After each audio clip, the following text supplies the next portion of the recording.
बड'लेण्ड इंखं टेलिभिजननि स्टुडिअ'आव दा सावरायनो लादों आथिखालाव बर' हारिनि अलखद बायदिसिना जेंना जेंगोनाजों बेंजानानै दङ आथिखालाव बर' हारिनि गासै आगानफोराव दिनैनि समाव बड'लेण्ड खुंथाय दं नाथाय कर'ना भाइरासनि थाखाय लकडाउन जादों भारताव बेनि थाखाय बिसायख'थि खुंनांगौमोन बिसायख'थि खुंनो हायाखै गभर्नर शासन जादों गभर्नर शासन जानायनि उनाव बड'लेण्डनि खुंथायाव आईएएस अफिसार राजेश प्रसादखौ लिंहरनाय जादों खुंगिरि महरै आरो गोबांथार बिथिङाव गोबां खैदां खैफोदजों गोग्लैनानै दङ हादरनि गुबुन गुबुन जायगायाव बर' फिसाफोरा खामानि मावनो थांनानै थाबथानानै दङ न' फारसे फैनो हायाखै फैनायनि खाबु मोनाखै जानाय लोंनायनि जाल्लायाव गोग्लैदों बेफोर बायदिसिना बिथिंखौ लानानै दा बे समाव सावरायनो लादों बड'लेण्ड इंखं टेलिभिजननि स्टुडिअ'आव जों हांख्रायना लाबोदों बड'लेण्डनि थांनाय 27 एप्रिलनि हर गेजेर बुब्लिसिम हाग्रामा महरै दैदेननाय बिटिसि सरकारनि EM महेश्वर बसुमतारी जों बिथांनो सिबिनाय होदों आरो खुलुमनाय होदों स्टुडिअ' दङ People's Democratic Front of Bodoland गौथुमनि आफादगिरि जेब्राराम मोसाहारि खुलुमनाय होदों नोंनो आरो बयबो सिनायबाय दान्नैसो आगुनिफ्राय बिथाङा बड'लेण्ड इंखं टेलिभिजननि स्टुडिअ'आव फैबाय थानाय जादों मनन्जय दैमारि बिथाङा सासे जाफुंसार फालांगिरि बर'नि खुलुमनाय होदों आं बड'लेण्ड इंखं टेलिभिजननि गाहाय सुजुगिरि राजेन बसुमतारी आरो अनलाइनाव दङ बर' थुनलाइ आफादनि आफादगिरि मुसेतरेन बर' बिथाङा लाइनाव दङ जानबुंजों बिथाङा जोंनि बे सावरायनायाव बाहागो लानो सिगांदों थरेन बर' दा दङ लाइनाव नोंथाङा खुलुमनाय नोंथांनो आरो बे सावरायथुनाव बाहागो लागोन भारतनि दाब दाब जायगायाव थानाय बर' फिसाफोर नोंथांमोनाबो जोंनि बे सावरायथुनाव बाहागो लाफानो हागोन जानबुंनि गेजेरजों बाहागो लाफानो गोसो गुदुं नोंथांमोना डायल खालामबानो जागोन 8135980590 बुंफिनदों जानबुं नाम्बार 8135980590 बे जानबुं नाम्बाराव डायल खालामोब्ला जोंजों थोंजोङै सावरायनो हागोन दा जोङो बे समाव सावरायनो सिगांबाय बर' हारिनि अलखद जोंनि गिबियावनो जोंनि स्टुडिअ' बाहागो लानाय थांनाय 27 एप्रिल खालिनि हर गेजेर बुब्लिसिम बड'लेण्डनि EM मन्त्रि महेश्वर बसुमतारी बिथांनो जोङो माखासे माने बाथ्रा मिथिनो हागोन जे दा बे समावहाय बड'लेण्ड सरकार जे दङमोन बिथांमोननि बिथिंनिफ्राय मा साननाय हलाय खालामनाय जादों आथिखालनि बे हालोदखौ लानानै जों बिनि सायाव जोङो बिथांनिफ्राय मिथिनानै महेश्वर बसुमतारी नोंथाङा 27 एप्रिलनि हर गेजेर बुब्लिसिम हाग्रामा महरै दैदेननाय बिटिसि सरकारनि मन्त्रिमोन नाथाय गभर्नर शासन जाबाय 28 एप्रिलनिफ्राय नोंथांमोननि सरकारा बायनानै थांबाय दा बे बुब्लियाव हारि थामोन्थानि बिथिङाव नोंथांमोननि साननाय हनाय एबा रला मा जागासिनो दं साबायखर थाबाय बिटिसि गभर्नमेन्टआ 27 एप्रिलाव जोबनानै थांनायनि सिगाङावनो जोङो आसाम सरकारनि केबिनेट चिफ मिनिस्टार आसामनि फाइनेन्स मिनिस्टार वित्त मन्त्रि हिमन्त बिश्व शर्मा बिथांमोनखौ जोङो खावलायदोंमोन जे दानि थासारिखौ नायनानै COVID-19 कर'ना भाइरासनि जुनै सारा पृथिबियाव जानाय बे महामारिनि भारतबर्षआवबो लकडाउन जुदि होयोबा होनायनि सिगांनिफ्रायनो माने गभर्नमेन्टखौ एक्सटेनसन खालामनांगौ मानो होनबा जोंनि ओनसोलानो बिटिसि ओनसोला बिराद गोग्लैसोनाय उन जाना थालांनाय ओनसोल आरो जोंनाव दैबाना बारहुंखा बेबादि थासारि फैगासिनो सिगाङाव बेफोर थासारि समाव रायजोनि थान्दै प्रतिनिधि गैयाबादि जुदि अबस्था जायोबा बै रायजो राजाफोरखौ माने खैफोदनि समाव खाथियाव गसंफानो बेफोरनि अलखद खैफोद आफोदखौ बोरै माने नायनो बेनि थाखाय गभर्नमेन्टआ एक्सटेनसन जानांगौ बे बाथ्राखौ बुंनाय जादोंमोन। आसाम गभर्नमेन्टआबो लिरनानै हरदोंमोन एक्सटेनसन जानांगौ होननानै, नाथाय गभर्नर आसामनि गभर्नर प्रफेसर जगदीश मुखिया माने एकपक्षीय मैमतालि भाबै माने बिथाङा माने हादोरनि संबिजिदाव थासेयावबो माने एक्सटेनसनखौ बिथाङा होआजासेनो माने गावनि आखायाव लांदों। दा बेखौ जों बयबो दुखु फोरमायदों आरो बिटिसि ओनसोलनि जत्थ साननो गोरों सामाजिक सिन्तानि मानसिफोर बर'नि बादैबो आरो बर'नि गेजेराव जिफोर माने हारि अनसावरि हारिखौ मोजां मोनग्रा हारिनि संग्राम हारिनि थांना थानायनि बाथ्रा हारियारि खुंथायनि जे बाथ्राखौ माने सानग्रा बयबो दुखु फोरमायजोबदों। खालि माने इउपिपिएल नि आफादगिरि प्रमद बर'नि बादै आङो बे खोथाखौ सानदों आरो आसा लाखिदों इउपिपिएल नियाबो खावसेनि बांसिनानो राज्यपाल शासन होनायखौ बिनायखौबो माने हयथ' मोजां मोनाखै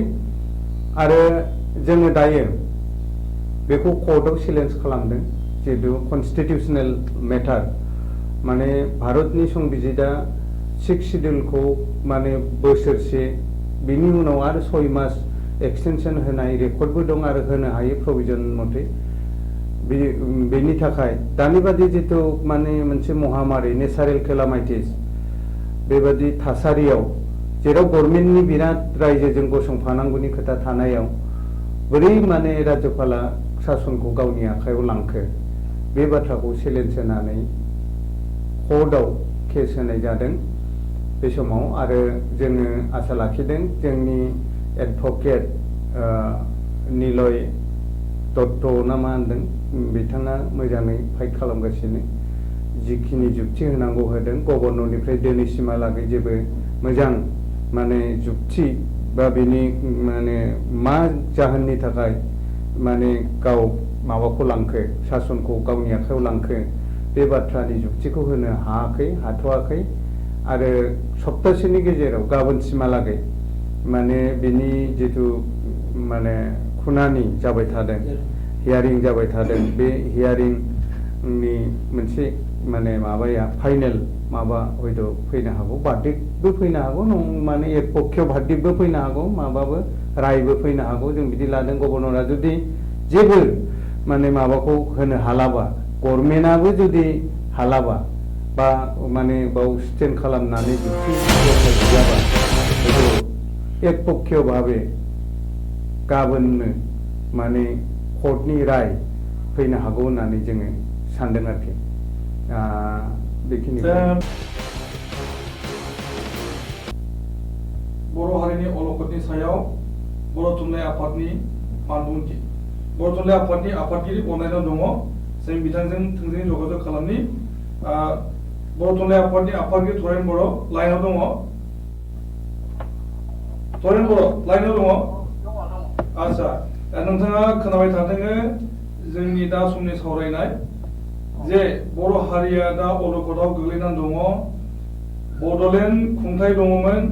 बड'लेण्ड खुंथाया दा गभर्नर शासन जानायनि उनाव माने जोंनि रायजो जानाय बिथिङा आख' फाख' जाबाय थादों बिसायख'थि जानांगौमोन बिसायख'थि जायाखिसै माब्ला जागोन बिनिबो खुनु सिमा गैया बेराफारसे बे गभर्नर शासन जानायनि उनाव रायजो राजाफ्रा अनसुंथाइ मोनगोन साननाय जादोंमोन कर'ना भाइरासनि थाखाय लकडाउन जानायाव माने जालायाव गोग्लैनाय रायजो राजाफोरा जे मडेल कड अफ कन्डाक्ट सोलिफुनायनि थाखाय बिटिसि सरकारा माने अनसुंथाइ होनो हानाय राहा गैयामोन आयेनगत भाबै बिथांमोना बाधा दंमोन बिनि थाखायनो बिथांमोना होनो हायाखैमोन बबेखानि हाग्रामा महिलारि बिथाङा रायजो राजाफोरनो एबा गोरिब गुन्द्राफोरनो सहाय होनो होननानै सिगांदोंमोन नाथाय अपोजिसन पार्टिफोरा बेरेखा खालामनायनि थाखाय बिथाङा बे खामानिखौ मावनो हायाखिसै बिनि थाखाय रायजो राजाया साननाय जादोंमोन जे गभर्नर सासन जायोब्ला जों बेबायदि खाबुखौ मोननो हागोन बेखायनो गभर्नर सासन जानायाव जोंहा आपत्ति गैया बिदि साननाय जादोंमोन जेरावनाखि अपोजिशन पार्टीफ्रा गभर्नर सासन जानांगौ होननानै दाबिनाय जादोंमोन आरो फ्रायनो गभर्नर सासनाबो जानायसै बड'लेण्डआव दा बड'लेण्ड खुंथायनि बिबाना गभर्नरनि आखायाव दङ गभर्नरा सासे आईएएस अफिसार राजेश प्रसादखौ थिसनहरदों खुंगिरि हिसाबैहाय खुंगिरि बिथांजों जोङो जगाजग खालामनाय जादों बड'लेण्ड इंखं टेलिभिजननि बिथिंनिफ्राय बिथांनावहाय जोङो माने सोंनाय जादोंमोन जे गोरिब गुन्द्राफोरनो माबाफोर सुंथानायनि राहा लानाय जादों नामा नाथाय बिथाङा बे बेलायाव जेबो बुंनो हानाय जायाखै जे बेनि सायाव सरकारा आसाम सरकारा बेबस्था लागासिनो दं होननानै बिथाङा बुंनाय जादोंमोन आसाम सरकारनि बिथिंनिफ्राय माइरं रानना होबाय थादों होननानै जादों रेसन होनाय जादों माने समबार समितिफोरनि गेजेरजों जिल्लाफोरनि गेजेरजों नाथाय बेयो थोनायसो जायाखै खारन बर'फोरनि मिनिमाम निड्सआ गुबुन हारिनिख्रुइ एसे आलादा जायो बे बिथिङाव बर' थुनलाइ आफादनि मोनदांथिया मा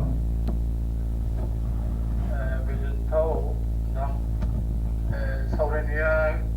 बियो मोनसे रायजो राजानिसिम खारगोन आरो रायजो राजायाबो मिथिनांगौ लुबैयाबो दङ ओमफ्राय जे दिनै जों मिथिनायाव प्रसारबो खालामबायमोन फोसावबायमोन बे समावनो जिथुनिखि 24 मार्चनिफ्राय जिहेतु दानि मुलुगनां जिथु कर'ना भाइरास COVID-19 जायखौ नाम बुंदों बिनि गिलु बालु जिथु थासारि बेखौ नायनानै भारत सरकारा भारतनि गाहाय मन्थ्रिया मोनसे फोसावनायनि गेजेरजों बे लकडाउनखौ होदों आरो बे लकडाउना दासिमबो सोलिनानै दङ आरो माला जोबगोन बेखौ जों मिथिया नाथाय जों बे लकडाउननि बेलायाव जों मोनसे गोसोआव फैदों बा नुदों मेगनजों नुदों जे जायफोरनोखि गुबुन गुबुन हादोराव साख्रि मावनानै दंमोन आरो बे गुबुन गुबुन रायजोआव साख्रि मावनानै दंमोन बिसोरनि जिथु अलखद बे अलखदा जोबोद माने साननो गोनां जादों आरो दासिमबो मैयासिम जों मिथिनायाव जे स्पेशल ट्रेन होदोंबाबो गोबां माने रुल्स एन्ड रेगुलेसन खालामनानै मानसिफोरखौ लाबोनाय जादों नाथाय बे गोरिब गुन्द्रा जायफोरनोखि लेबार खाथिनानै खामानि मावनानै दं प्राइभेट कम्पानियाव साख्रि मावनानै दङ गुबुन गुबुन दखान फहाराव मावनानै दं बिसोरनि थाखाय जुदिও बिसोरो गाबखौ हरदोंबाबो दासिमबो बिनि मोनसे मोजां राहा जों नुवाखै आरो जोङो नुनो मोनदों जे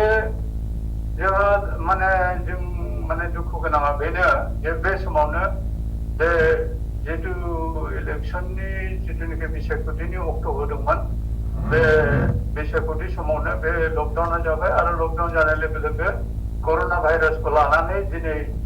बे बिटिसि इलेक्सनाबो जायाखिसै आरो बे हाग्रामा महिलारि मानव गेदेर हाग्रामा महिलारि दैदेननाय जितुनिखि बिटिसि सरकार बेखौ थांनाय 27 एप्रिलनिफ्राय बेखौ सेफायनानै गभर्नर रुल खालामनाय जादों जों सानदोंमोन मा जे जिहेतु बे बिटिसिखौ जों बिराद खस्थ'नि गेजेरजों 5,000 मानसि शहीद जानानै जों बेखौ मोननाय आरो गोबां मानसिफोरनि सेन्टिमेन्ट थानाय बे बिटिसि ओनसोला डाउन ट्रडेन ट्राइबेल कमिउनिटिखौ डेभेलप खालामनो थाखाय बेखौ बै समनि अटल बिहारी वाजपेयी आरो बै समनि नखर बिफाननि मन्थ्रि बै समाव डेपुटि प्राइम मिनिस्टारमोन अलखद बिथांमोननि बलिष्ठ पदक्षेपाव बे बिटिसि सुक्तिया जालांदोंमोन आरो बे बिटिसि सुक्तिनि आधाराव बेयाव थानाय माखासे हायेनारि बे डाउन ट्रडेन कमिउनिटिखौ डेभेलप खालामनो थाखाय बेखौ खालामनाय जादोंमोन नाथाय दिनै हाग्रामा महिलारिनि दैदेननायाव जितुनिखि 27 बोसोर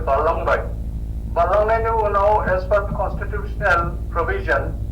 बिसायख'थिखौ खुंदोंमोन नंगौ खिन्थु लकडाउननि थाखाय बियो बेखौ दोनथ'नांगौ गोनां जाबाय दा बे बेलायाव बे गासै मुलुगनां मोनसे महामारी क्राइसिस बे क्राइसिस समाव गभर्नर रुल जाबाय आरो गभर्नर रुल जानानै मोनसे जों नुहुरदों जे जितुनिखि हाग्रामा महिलारिनि समाव जितुनिखि आसनिफोर लादोंमोन स्किमफोर लादोंमोन जायफोरनिखि गोजाम स्किमफोर लादोंमोन बेफोर गासिबो ब्लकडाउन जाजोबसिगोन आरो बेथ' गोदान बे दानि जितुनिखि खुंगिरि जायखौ हरदों आईएएस अफिसार बिथाङाथ' गावनो बुंदों जे गोदान बेवहाय खुनु आसनि लानो हानाय नङा जेबो बिथाङा मावनोबो हानाय नङा बेबायदि होनदों आरो 6 दाननि थाखाय जुदि होदोंब्लाबो जों सानो जे दासिम हाइकर्टआव केसा दङब्लाबो 6 दाननि थाखाय जिहेतु होदों होननानै बुंदों नाथाय बे लकडाउननि बेलायाव जों नुहुरदों जे लकडाउना 6 दानसिम स्वाभाबिक एबा नर्मेल सिचुएसन जागोन ना जाया बेबो मोनसे किन्तु दानि जितु जोङो बिटिसि एलेकायानो जा बा आसाम गभर्नमेन्टनि बे आवथायावनो थानायानो जा जों नुनो मोनदों जे दहाय एसे जोंहा बारग' महेश्वर बसुमतारी बुंनाय बायदि जे नंगौ मडेल कड अफ कन्डाक्ट दङ इलेक्सननि थाखाय आरो बे मडेल कड अफ कन्डाक्टनि बेलायाव जों बुंनो सानोमोन जे अन्तत बे क्राइसिस समाव माने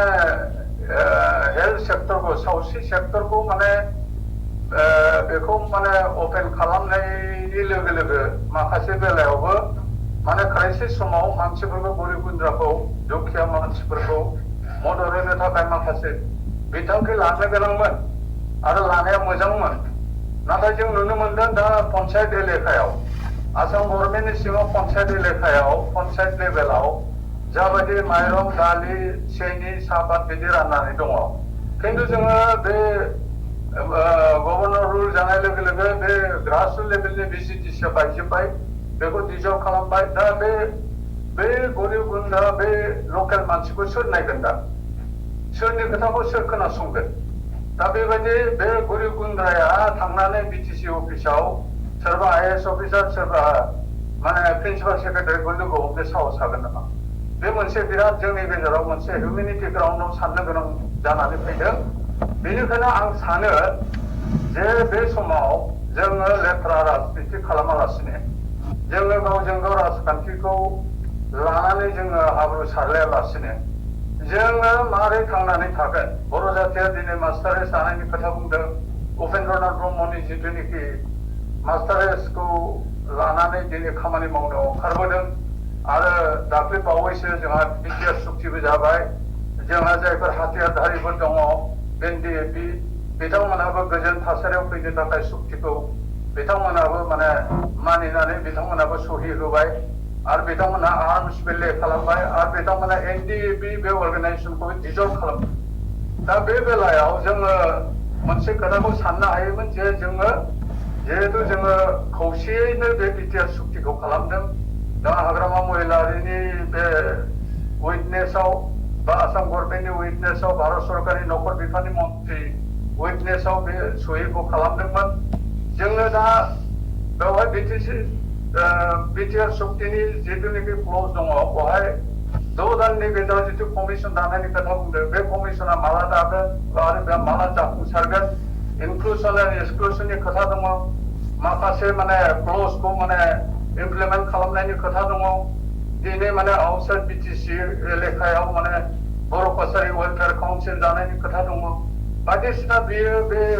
नैबे लकडाउनखौ लानानै भारत सरकार एबा आसाम सरकारा बेखौ हयथ' स्टेगनेट खालामनोबो हागौ बेनिखायनो आं सानो जे थाबैनो जोंनि गेजेराव जिथु सानदोंमोन डेम'क्रेटिक प्रसेस बे इलेक्सनखौ थाबैनो जाफुंहोनाया मोजां जागोन आरो जायखि पावाराव फैया मानो जे इलेक्सनखौ डेम'क्रेटिक प्रसेसखौ थाबै खालामनांगौ आरो कर्टआ बेखौ भार्डिक्ट होनांगौ इमिडियेटलि जों आसा फारियो जों सिभिल ससाइटिनि मानसि हिसाबै जों आसा फारियो आरो लोगोसेनो जोङो जायफोरनिखि राजखान्थि हान्जा दङ जायफोरनिखि सिभिल ससाइटि बेयाव खामानि मावगासिनो दङ बिथांमोनाबो गावनि हारिखौ बर' फिसा हिसाबै जोङो थांना थानायनि जिथुनिखि मोन्दांथि बा माने सान्थौ बेजों जोङो खारनांगौ जोङो गावजों गाव एना एनि जानायनि सम गैया आरो गावजों गाव एना एनि जायोबा जों जिथुनिखि मास्टारेस जानायनि सानदों गावनि राव फाव हारिमु बायदिसिनाखौ मोजां मोननानै जोङो खौसे हारि हिसाबै जों थांनानै थानायनि गेजेरजों 21st सेन्चुरियाव दानि ग्लबेलाइज मुगायाव जोङो गुबुनजोंबो खारफानो हानाय बायदि जोङो मोजाङैनो जोङो मोनसे आब्रुथि गोनां समाज हिसाबै दानो बेखौ जों साननो गोनां फैदों जोङो दा हाब्रु सारलायनायनि सम गैया जोंहा इउनिटि एन्ड इन्टिग्रिटिनि खोथा दं आरो जोंहा गावखौ बासायनानै समाजनि मानसिफोरखौ बासायनायनि सम फैदों दा बे लकडाउन समाव जोङो बे माने माबाखौ लानानै फिलसफिखौ लानानै कनसेप्टखौ लानानै जों खारनाया मोजां आरो जोङो मोनसे खोथाखौ साननांगोन जे बे गोरिब गुन्द्राफोरनि खोथाखौ लानानै आं दाख्लै बावैसो इउटिउबाव नुदों जे माने बे माबानि सीमा ओनसोलाव थानाय भुटान बर्डारानो जा बा गुबुन गुबुन बर्डार अरुणाचल बर्डाराव थानायानो जा बे बर' फिसाफ्रा जेबो माइरं दालि जेबो मोनाखै बहुदानो माने मोनजागासिनो माने बिराद दुखुआव दङ बे दुखु गोनां बे गोरिब गुन्द्रा बे बर' फिसाफोरखौ बन फाननानै जाग्रा ना फाननानै जाग्रा मैगं फाननानै जाग्रा बिसोरनि बे राहाखौ सोर नायगोन दा सोर नायगोन आसाम गभर्नमेन्टआथ' जेनेबा पन्सायत दं जोंहाथ' बिसिडिसि दंमोन बे बिसिडिसिआबो डिजल्भ जाबाय दाना बेखौ सोर नायगोन आरो बे इएम दंमोन बिसोरबो डिजल्भ जाबाय ओमफ्राय एनसिएलए दंमोन बिसोरबो डिजल्भ जाबाय बेनिफ्राय एमएलए बिथांमोना मालाय बेसे नायहरदों दा बेबायदि बेलायाव जोङो थाबैनो जोंहा डेम'क्रेटिक प्रसेसआ आं इलेक्सन जानायखौ लुबैदों आरो लोगोसे आङो जे दानि खुंथायगिरि जायफोर हरदों क'क्राझाराव बिथांमोना जोंनि हारिनि थाखाय मोजां खामानि मावनो थाखाय बिथांमोना आखयायनांगौ आरो जोंनि जायफोरनिखि एमप्लयि दङ जेरै सावस्रि मन्त्रि हिमन्त बिश्व शर्माया बुंनाय बायदि आं नुवाखै दासिमबो खिन्थु साफा सानै आं नुनो मोनदों जोंनि एमप्लयिफोर जायफोरनिखि साख्रियालफोर दङ बिथांमोनहा एटलिस्ट क्लास 4 लेभेला 3 आरो क्लास 3 लेभेला 7 आरो अफिसार लेभेला 10 जनखै गोरिब गुन्द्राफोरनो माइरं दालि आथा मैदा राननांगौ होननानै बिथोन हरदोंमोन आरो बेखौबो जोंनि मानसिफ्रा हयथ' गोबां साख्रियाल दङ बे खामानिखौ मावफुंजोबनो हायाखै नाथाय सम सम जों नुनो मोनदों माखासे मानसिफ्रा मावदों जेरोखोम माखासे संगठन एनजिअफोर दङ जायफोर ठिकादार दङ दहाय नोंथां बुंनाय बायदि बिथांमोनखौ माने सहाय खालामनाय बायदि नुदों मदद होनाय बायदि नुदों बेयो गोजोनथाव बाथ्रा आरो बेल' नङा बे हाजार हाजार लाख लाख बे गोरिब गुन्द्रा मानसिफोरखौ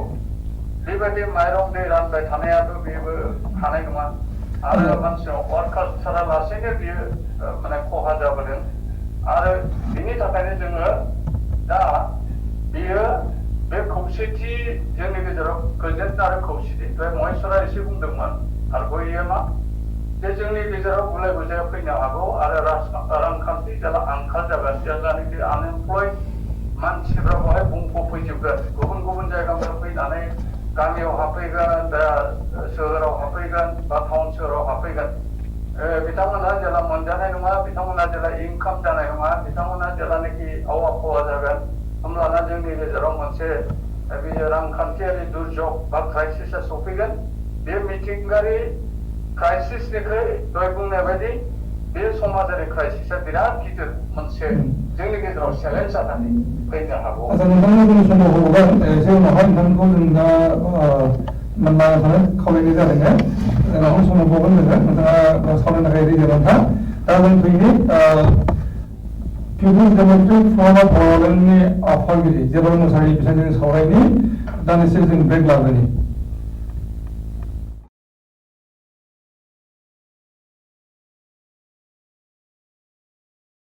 जेब्ला Mushahary People's Democratic Front of Bodoland नोंथांनि गौथुम दा बेयो बड'लेण्ड मुभमेन्ट खालामनो थाखाय नोंथांमोननि आफादमोन नोंथाङा बे आंनि स्टुडिअ'आवनो बे सावरायथुनावनो खेबसे फैखांबाय आरो बड'लेण्ड मुभमेन्टनि थाखाय नोंथांमोना मा मा खामानि मावदों लोगोसेनो पिस इनिसिएटिभनि बाथ्रा नोंथाङा बुंदोंमोन जे एनडिपिखौ बिसेसकरि बि सावरायग्रा ग्रुपखौ सावरायनायनि थाखाय मोनसे परिबेस खालामनाय जादोंमोन बेखौ दा बुंनाय जादोंमोन आरो बेबायदिनो थांनाय 29 जानुवारि खालि बिटिआर सुक्तियाबो जादों बिटिआर सुक्तिजों लोगोसेनो ब्रह्मपुत्र दै बारनायनि लोगोसेनो बड'लेण्डनि सानजा फारसे थानाय हालाम बेखौ लानानै बर' कचारि वेलफेयार काउन्सिल दानाय हाबाफारिबो जादोंमोन एकर्डआ जादों अबयस्से दासिमबो बियो माने एक जायाखै हिसाबै दाफुंनाय जायाखै बे बेलायाव नोंथाङा माने फिल्ड इनिसिएटिभ खालामनाय जादोंमोन दाबो नोंथांनि आफादा दङ नाथाय एनडिपि आफादा गैला सिफाय जाबाय दिसल्भ जाबाय 9 फेब्रुवारि खालि दा बिनि उनावहाय 2 मार्च खालि दा बिनि उनावहाय नोंथांनि जेनाखि आफाद बे आफादा दा समनि जेनाखि बर' क्राइसिस बर' हारिनि अलखद बे अलखदाव मा मावनो frankly बुंनो नाजायो दा नैबे दानि जेनाखि माने सम जोंनि थाखाय मोनसे आनफर्चुनेट चेप्टार बुंजायो मानो होनब्ला जों मोननै रोखोमनि आख' फाख'जों मोगा मोगि जाबाय थादों जिहेतु जोंनि ओनसोला दाबो एमप्लयमेन्ट जेनेरेसनावथ' जोङो दाबो जोंहा बिराद बेक जानानै दं दा बे हिसाबै आरो बिराद फारसे दा जोंनि पिपुल्स सरकार एबा माने गभर्नमेन्ट दा गैलिया दा माने मोनसे गभर्नर जानानै दं दा बेराफारसे जोंहाथ' माबा मोनसे दा आरो बेराफारसे इलेक्सन एमसिसि नि आन्दाराव दङ मडेल कोड अफ कन्डाक्ट दा जोङो एक्सुवेलि ओरैबायदि अकल पजिसनाव दङ बिटिसिआ दा जों आगोलखौनो मोना ओरैबो सानस'नो हाया ओरैबो सानस'नो हाया बेराफारसे एमसिसिआ ओरैबायदि मेलाव जाबाय दा माने इन्डियानि खुनु हिस्टरियाव खुनु माने स्टेटनि इलेक्सन हिस्टरियाव एफा गोबाव एमसिसि नि लागु जानाय बिदि मोननो हादोंना नोंथाङा दा बे हिसाबै जों बेवहाय इनडाइरेक्टलि माने बिटिसि गासिबो साजा होनाय नङा बेनो दा मोनसे कुइसन जादों दा बेखायनो आंनि आपिला फ्रम माय अर्गानाइजेसन थारमाने नोंथाङा जेरै बुंदों माने बाहेरायाव थानाय मानसिनो मा मेसेज हरो जोंनि मानसिफ्रा जुदि थांनानै थानाय बेबस्थाया जुदि मोजांब्ला बाहेरायाव आरो जुदि मोनसे फोथायनायजों बिथांमोना दङब्ला आरो थांना थानायनि लामाया जुदि बाहेरायाव दङब्ला बेखिनिखौ जुदि अलरेडि 45 डेजनि बारा सोरखिखाबाय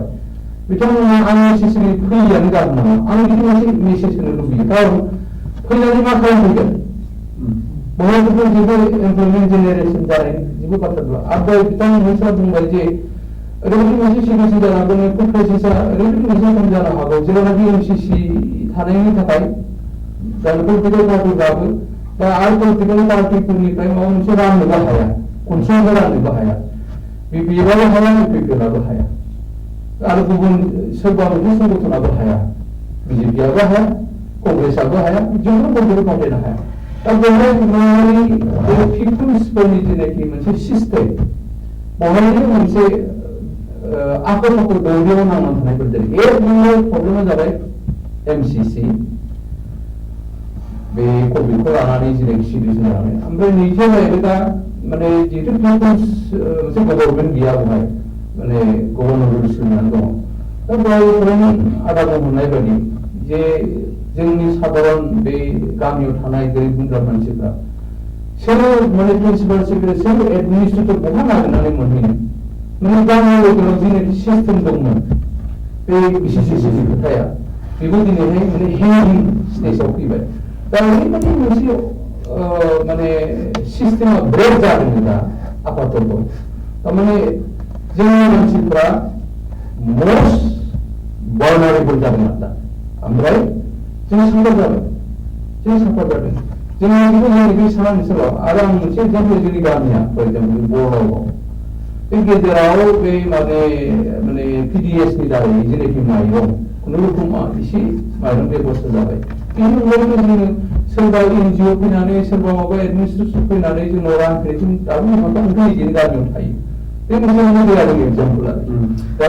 क'क्राझार बायदिफ्रावथ' गोबां गिदिर गिदिर अर्गानाइजेसन्स दङ बिथांमोना थांनानै बेबायदि माने अनसुंथाइखौ होदों नाथाय जोंनि एरियायावथ' रावबो एरियाफ्राव गैया नोंथां मोजां खोथा बुंबाय मोनसे खोथाखौ जे जायफोरनाखि बायजोआव दङ बड'लेण्डनि बायजोआव थाहैनाय भारतनि गुबुन गुबुन नोगोराव खामानि मावनाय बर' फिसाफोरा बै जायगायावनो थानानै बै एडजास्टमेन्ट खालामनो हायो बेखौ सानो बिथाङा बोसोन होनो नागिरदों जे बिथांमोना फैनानै माने मा खालामफैनो आल्टिमेटलि बे डाइनामिक सिटिजेनजोंनो गबोफैनांगोन आरो थानाय जानाय लोंनायखौनो जाफैगोन आरो फैनानैहाय मा जाफैगोन माने माबायाव क'क्राझाराव थाफैनांगोन 10 सान क'क्राझाराव थाफैनांगोन अब्ला बिथांमोननि जिउ खुंनाया आरो जारलासो जासिनबावनो हागौ मानोना मोनसे खोथाखौ गिनांगौ जादों जे माने ट्रेनजों फैगोन एबा बासजों फैगोन बे फैनायाव जुदि कर'ना भाइरासजों नांबोफायोब्ला नैबेबायदि मोनसे सिटुएसन जानांगोन दा बेखौ नोंथाङा गोसोआव नागिरो नोंथां आरो खबर हरबावगोन उनावहाय जोङो आरो जोङो सावरायनि गुबुन मोनसे दङ जाफुंसार फालांगि बर'नि बिथाङा जोबोद माने खबर होगासिनो दङ बायजोआव थानाय बर'फोरनो बिथाङा गोबां माने नोगोर नोगोरमायाव खामानि मावफुनाय जारला जानायफोरनो अनसुंथाइ हरदों गावनि पकेटखौ खरसा खालामनानै जों बिथांनो खाबु होनो सावरायनो बिनि सायाव जों दान्दिसे ब्रेक लागोन।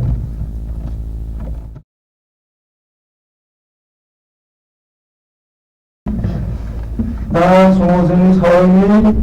अनन्जय दैमारिजा बिथाङा बम्बे, केराला, चेन्नाइ, कलकाता बायदि बायदि नोगोरमाफ्राव थाहैनाय बर' फिसाफोरनो गावनि पकेटनि फैसा खरसा खालामनानै सहाय खालामहरदोंमोन। दा बे समावहाय जोंनि रायजो राजाफ्रा एबा COVID-19नि जुनै लकडाउन फोसावनाय बुब्लियाव जेनाखि रांखान्थिनि हालसाला जोंहा एकदम गाज्रि जाबाय बे बिथिङाव जों मा सांग्रांथियारि खामानि मावनो बिनि सायाव बिथाङा बुंगोन। बिदिनो आं नोंथांखौ बुंदों आगोलावनो नोंथाङा बे स्टुडिअ'आव फैना रायज्लायफैखाबाय जे माने अनसुंथाइनि सुखौ लानानैनो नोंथांनि सायाव जेनाखि एलिगेसन लाबोनाय जादोंमोन धनजित रामसारिया बै बिथिंखौ लानानै जों गिबि खेब नोंथांजों बे स्टुडिअ'आव सावरायनाय जादोंमोन आरो बेनि उनावहाय जोङो रायजोआव थाहैनाय बर'फोरनि अलखद गोग्लैनाय बिथिंजों सावरायनायाव नोंथाङा जोङो सावरायदोंमोन आरो नोंथाङा दासिम गोबांफ्रानो सहाय खालामहरबाय थादों होननायखौ जों मोनथिनो मोननाय जादों। दा जों नोंथांनिफ्राय बांबुंथि लानो जे बायजोआव थानाय बर'फोरनि अनगायैबो जोंनि आसामावनो बड'लेण्डनि बायजोआव थानाय आसाम बर' कसारि अर्डार काउन्सिल होनो थांगासिनो दङ बे हालामफोरखौ लाफानानै आरो बड'लेण्डनि रायजो राजाफ्रा जेनाखि खस्थ' भुगिनांगासिनो जाब्ला गोग्लैगासिनो दङ बे लकडाउन बुब्लियावहाय जोङो इक'नमिक सार्भाइभिंनि थाखाय मा मुलाम्फा लानाय बे जों बुङो। गिबियावनो आंखौ बे बिशिष्ट मानसिफोरनि बे टकआव लिंहरनायनि थाखाय आं नोंथां इंखं टेलिभिजननि सिबिडिटर नोंथांखौ आं रोजा रोजा साबायखर बावग्रोबाय। दा सारमोना माने जथेस्थ ससियेल इस्यु एन्ड मा क्राइसिस बोरै बिनिफ्राय जोङो बोरै बारग'नांगौ बिनि सायाव सावरायखांबाय। नाथाय मोनसे बेखौ जोङो सावरायनांगौ मोनसे पइन्ट थालांनाय बायदि मोनदों आं सार। थारमाने जोंनियावबो फिसा फिसा बिटिसिआव बर'फ्राबो एबा फिसा फिसा फालांगि ओंखारबायमोन। दा बिसोर जोंनि बे फालांगिरिफ्रा बिजनेसमेनफ्रा बुहुत लसाव दङ आरो बेसिकेलि जोंनि बर' मानसिया एबा बिटिसिनि हालामनि मानसिया एग्रिकालचार बेस माने थांनानै थायो आरो जोंनि बेपारा एग्रिकालचार बेस बांसिन जायो। कनस्ट्राक्सनाथ' लजानो थांखादों। दा जेनेबा दा फर एग्जाम्पल बे फसल माबानायनि बेलायाव दा बेहा राइट टाइममोन आबाद दिखोनायनि थाखाय बे टाइमाव बहुद खस्थ' भुगिनांबाय माने माबाफ्रा फार्मार्सफ्रा बे सापज आरो नैबे गय फालांगि खालामग्रा बिभिन्न बेबायदि धरननि बिजनेसमेनफ्रा बहुद माने साफार आद्रा। दा आं बेखौनो बुंनो नागिरदों दा जोङो बेफोरबायदि एथ' माबायाव माने लसआव थांनानै फैसायाव बिनि माने माबाखौ आरोखि बाउन्स बेखौ जों बोरै खालामनो बिनि सलुसनखौ जोङो माने बहुतथा बे डिपेन्ड्स अन दा गभर्नमेन्टनि सायावनो बांसिन सोनारो आरो गभर्नमेन्ट मिशनारिया थिग थायोब्ला अब्ला बे ओनसोलनि इक'नमिक बे जे डाउनफल जादों बेखौ जोङो माने लाबोफिननायनि मोनसे मौका थायोमोन आरोखि। दाथ' जों खोनानो मोनबाय थारमाने जोंनावथ' दा गभर्नमेन्टआनो गैया बिटिसिआव। दा गभर्नमेन्ट होनोब्ला अब्ला माने माबा मोनसे जोङो गाइडेन्स एबा बेखौ माबा मोनसे सुबिदा बेखौ जों सेन्ट्रेल एबा स्पेसियेल इक'नमिक जन होननानै जोङो मोनसे डिमान्ड खालामनो हागौमोन। दिनै गभर्नमेन्टआवथ' खुनु फान्डिं सिस्टेम खुनु बे माबायानो गैया होननानै बुंदों। अब्ला दिनै बे सेक्टराव बिजनेसनि सेक्टराव होमबा बैसोर लुजार जानायफोरखौ बोरैहाय रिकभारि खालामगोन बिनि माबाखौ खुनु रिजार्भ खालामनो हायाखै। थ' बेफोरखौ बोरै खालामगोन? दा जों जुदि गभर्नमेन्टआनो जोङो जुदि 1 बोसोर 1.5 बोसोर उनावसो मोनोब्ला अब्ला बे एसे गोलाव समखौ अब्ला नैबे मार्जिन जे माने माबायाव सोलिग्रा मानसिफ्रा फार्मारफोर फार्मार्सफ्रा बै एथ' समखौ बोरै सोलिगोन होमब्ला बिसोरो माने जो ग्रोथ रेटआ फुरा डाउनफल थैखानाय जों जाबाय नेक्स्ट आव बिसोर बिजनेसाव फैफिनाबो जानो हासिगौ दा जोङो माबा मोनसे बिटिसि गभर्नमेन्ट थानाय समाव जोंनाव ओरैबायदि मोनसे मोजां निउ टेक्न'लजि निउ माबा मेथड बाहायनानै एग्रिकालचार मावदोंमोन जे बुस्थुआ माने मार्केट दं बेबायदि माबाखौ आरोखि प्रडाक्ट एबा एग्रिकालचार फार्मिं खालामनो रोंदोंमोन दा बेफोरबायदि मानसिया जेरै सापज फर एग्जाम्पल मैया निउसाव नुदों आं बड'लेण्ड रादाबनिफ्राय लानाय सासे मानसिया माने फार्मार्स आरोखि देग्लाय फार्स्ट टाइम माने बे भुट जलखिया होननायखौ माने फानलु सिब्रु 2 बिघा खालामदोंमोन 2 बिघा जादोंमोन ओमफ्राय बे मार्केटआ मिलायलाबा नेक्स्ट सेकेन्ड टाइम बेखौ मावनायदोंमोन जानो हागौ आरो बेबायदिनो गोदान जा ग्रिन हाउसनि मेथड जेरै आरो दा जोङो हाइड्र'पनिक्स बे मेथडजोंबो मावहांबाय हाइड्र'पनिक्सनि जायनि बे टेक्न'लजि बे टेक्न'लजि एसे एडभान्स जाहांनाय समावनो जों दा सारनाय बायदि जों गेप गोबां बिजनेस लाइनावबो जों गेप जाबाय आरो दा बेनि मुलाम्फाखौ मा लानो लुबैदों आं एसे माने माबा हिसाबै आरोखि बिजनेसमेन हिसाबै बेफोरखौ स्पिडलि रिकभारि खालामनोब्ला गभर्नमेन्टआ फार्स्ट नांथारगौ दा स्टेबिलिटि गभर्नमेन्ट थायाबा खुनु बिजनेस जाया स्टेबिलिटि गभर्नमेन्टआ फार्स्ट नांगोन सेकेन्डआव बेखौ एग्जाम्पल बायदि लानांगौ आं बेखौ फंसे एडभाइस होनो हायो जोङो मेक्सिमाम जोङो इनभेस्टर लाबोनांगौ बेखौ रिकभार बै माबाफोर लसखौ ओमफ्राय सेकेन्ड जाहैबाय माने बे समाव जोङो बांसिन इनभेस्टर लाबोनांगोन आरोखि ओमफ्राय इम्पर्ट एक्सपर्टखौ जों बांसिन खालामनाय इम्पर्ट एक्सपर्टनि बेबस्थाखौ प्लेटफर्मखौ बानायना होथारनांगोन मार्केट खालामनांगोन एक्सपर्ट खालामनाय लोगो जोङो बे लसखौ जों माने दा समाव माइ गायनायाबो बन्द जानानै दङ दुब्लि बारा थांनाया बन्द जानानै दङ जेरै दा बिदिनो जेरै भारत सरकाराबो MCC model code of conduct खालामदों बेनिफ्राय गभर्नरनि दैथायहरग्रा माने खुनि राजेश प्रसाद बिथाङा बड'लेण्ड इंखं टेलिभिजननि मोगा-मोगियाव बिदि बुंदों जे माने बिथाङा बे रोखोम जेबो हाबाफारि लानो हाथ'वाखै नाथाय गभर्नमेन्टजों सावरायनानै जिहेतु आबादनि माबा बिथा लानाय सोलियो बे हालामनि रायजो राजाफ्रा हिसाबै खमसे आबादनि बेलायावहाय माबा मोनसे कन्ट्रिबिउसन मावगोन बेखौ बिथाङा जर होदोंमोन जेनेबा नाथाय दा बेफोरखौ होनायनि जेबो प्रब्लेम गैया मडेल कड अफ कन्डाक्ट सोलिनाय समावहाय दा बेफोरनि बेलाखौ बोरै लागोन रायजो राजाफ्रा बा आबादारिफ्रा दा बेनि गभर्नमेन्ट दा जोङो दरना हैनोबो हाया बे कर'ना भाइरास माबानि थाखायनो जों दरना ज' गेदारिं जानोबो हाया ससियेल डिस्टेन्स माने गावजों गाव मोनसे माने सलिड डिसिसन लानायनि मोनसे मौकायानो जायाखै आरो बे टाइमाव जोंनाव दा माने गभर्नमेन्टआनो फार्स्ट बिराद इम्पर्टेन्ट मेजर रल बे दा गभर्नमेन्टआ नांथारगोन आरोखि पाब्लिक रिप्रेजेन्टेटिभ नांथारगोन आरोखि बाहाय माने प्रायोरिटि आच्छा दानिया मोनसे खोथा जाहैबाय जे गाबोन 15 मे खालार नेशनेल बर' बिटिसि लेजिस्लेटिभ काउन्सिलनि लेजिस्लेटिभ एसेम्बलिनि डेपुटि स्पिकार नेशनेल बर' आरो ENGKHOng जाबाय जगदि सरकार बिथांमोना फिरायनाय जादोंमोन जे हाग्रामा दैदेननाय पिटिसि सरकारखौ 6 मास 6 दान फोलावनायनि माने बेबस्था लानाय जादिया गभर्नरा मानो गावनि आखायाव लानो खुंथायखौ गभर्नरा